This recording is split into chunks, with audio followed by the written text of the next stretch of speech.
مذہبی افتراق پیدا کرنا، سیاسی عدم استحکام پیدا کرنا اور معاشی طور پہ مسلمانوں کو تباہ کرنا اور اخلاقی طور پہ مسلمانوں میں بگاڑ پیدا کرنا، یہ 4 ہدف ہیں ان کے، اور وہ 4 ہدف انہوں نے حاصل کر لیے ہیں۔ زیادہ تر قدرتی وسائل اللہ نے مسلمانوں کو عطا کیے، وہ زرعی وسائل ہوں یا معدنی وسائل ہوں، آبی وسائل ہوں یا دیگر وسائل، لیکن یہ بیچارے ان وسائل کے ہوتے ہوئے دنیا کے دستے نگر ہیں۔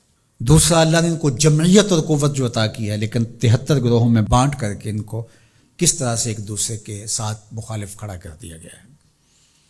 اور تیسرا، سیاسی طور پہ شورشیں، یہ آپ دیکھ لیں ساری اسلامی ممالک کے اندر ہیں، پوری دنیا کا مطالعہ کر لیں، 1 انچ بھی جگہ ایسی نہیں ہے جہاں آتش و آہن برس رہا ہو اور وہ کفار کی سرزمین ہو۔ ساری لڑائیاں مسلمانوں کے دیس میں لڑی جا رہی ہیں۔ اب یہ مسئلہ ہوا ہے یوکرائن کا، اور آپ دیکھنا کہ بہت جلدی یہ حل کر لیا جائے گا۔ کشمیر ہے 70 سال سے لٹک رہا ہے، فلسطین کا مسئلہ حل ہونے کا نام ہی نہیں لیتا۔ مشرقی تیمور چٹکیوں میں حل ہوا کہ نہیں ہوا؟ یہ تاریخ ہمارے سامنے ہے، ہمیں آنکھیں کھول کے جینا چاہیے، کیونکہ وہاں معاملہ اور تھا، جو خون بہہ رہا تھا وہ مسلمان کا خون نہیں تھا، وہ بھی ان مسائل سے ملتے جلتے مسائل تھے، لیکن چٹکیوں میں مسئلہ حل ہوا کہ نہ ہوا؟ تو کیا کشمیر نہیں ہو سکتا؟ فلسطین کا مسئلہ حل نہیں ہو سکتا؟ اب عدم استحکام ہے، جتنے بھی ممالک ہیں وہ ایک اچھے انداز سے چل رہے ہیں، جو عدم استحکام ہے وہ ہمارے اسلامی ممالک کے اندر ہے۔ خانہ جنگیاں جتنی بھی دیکھ لیجئے وہ یہاں ہمارے ممالک کے اندر شروع کروائی جاتی ہیں، تو ہم اپنے نبی علیہ السلام کی تعلیمات کو فراموش کر گئے اور ہم اٹھنے ہی نہیں پا رہے، اور ہماری بڑی بڑی سلطنتیں جو ہیں، وہ اندلس کی سلطنت دیکھ لیجئے کس طرح تباہ و برباد کر دی گئی، سقوط بغداد ہوا، اسی طرح خلافت عثمانیہ کا سقوط ہے، سقوط دہلی ہوا، اور ہماری اس ریجن کے اندر دیکھ لیجئے یہ ایک سقوط کابل ہے، اسی طرح سقوط ڈھاکہ ہے۔ تو یہ سارے سقوط ہمارے ساتھ ہی کیوں ہیں؟ اس لیے کہ جب ہم اپنے نبی کے دامن کو چھوڑ دیں گے تو یہ رسوائیاں ہمارا مقدر ہوں گے۔ ہمیں ہمارے نصابوں میں یہ پڑھایا ہی نہیں گیا کہ جس طرح نماز تمہارے اوپر فرض ہے، باقی امور تمہارے اوپر فرض ہیں، امت سازی کا عمل بھی تمہارے اوپر فرض ہے۔ جس طرح حضور علیہ الصلوۃ والسلام کا نام عقیدت سے لیا جانا اور آقا کریم علیہ الصلوۃ والسلام کی محبت تمہارے اوپر فرض ہے اور محبت کے تقاضے تمہارے اوپر لازم ہیں، تمہارے اوپر یہ بھی اسی طرح لازم ہے۔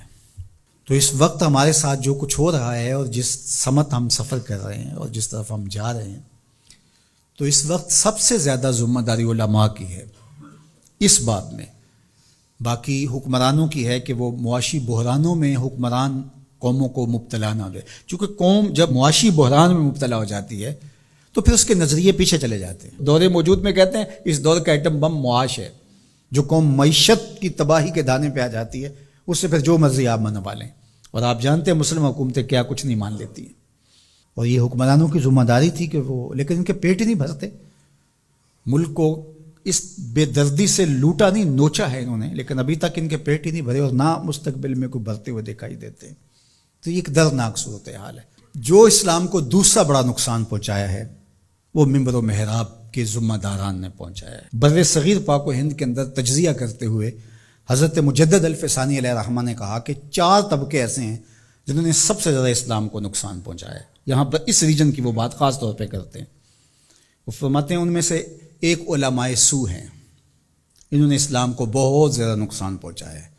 دوسرا صوفیاء خام ہیں، جو دین کے فہم سے ناآشنا صوفی ہیں، انہوں نے اسلام کو بہت نقصان پہنچایا ہے، چونکہ لوگوں کی وابستگی ہے ان کے ساتھ اور ان کے پاس کوئی منصوبہ ہی نہیں ہے۔ عرس پہ آ جاؤ، نذرانے دے دو اور اللہ اللہ کرو اور چلے جاؤ، ان کے پاس کوئی نظام شریعت تو ان کے پاس ہے ہی نہیں ہے، تو آنے والوں کو کیا دیں گے؟ یہ کچھ بھی نہیں دیں گے۔ تیسرا بڑا نقصان جو ہے وہ اسلام کو جو پہنچایا وہ سلاطین نے پہنچایا، بادشاہوں نے پہنچایا، اور چوتھا جو ہے وہ انہوں نے کہا کہ اسلام کو جو نقصان پہنچایا وہ 2 نمبر دانشوروں نے پہنچایا، اور 5 نام بھی آپ ذکر کرتے ہیں، وہ فرماتے ہیں جو گستاخان صحابہ ہیں، چونکہ جب صحابہ کی نفی ہوتی ہے تو پورے دین کی نفی ہو جاتی ہے۔ حضور کے تیار کردہ یہی لوگ تھے نا، حضور نے جن پہ محنت کی اور جن کو حضور نے اپنے سینے کا نور منتقل کیا، اور اگر ان کی نفی کر دی جائے تو پھر اس کا مطلب یہ ہے کہ دین کی عمارت گر گئی. پورے نظام کا انکار کرنے کے لیے ان کا انکار. جو امت کے اندر تفریق ہوئی، تشتت ہوا اور بے جا تشدد ہوا، اور امت کے اندر جو فکری ناہمواری پیدا ہوئی، باہمی منافرتیں انتہا کو چھونے لگی، سوچ سمجھ فہم ادراک کی قوتیں سلب کر لی گئیں، یہ سب کچھ منبر و محراب کی وجہ سے ہوا.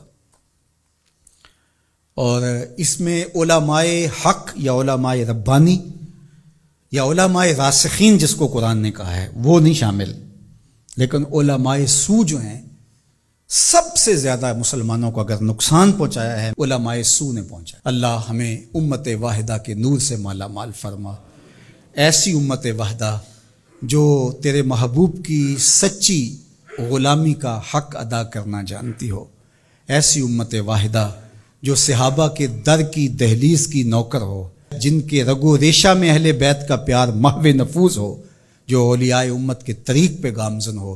اللہ ہمیں سچائیوں کی راہ پہ رکھے. وآخر دعوانا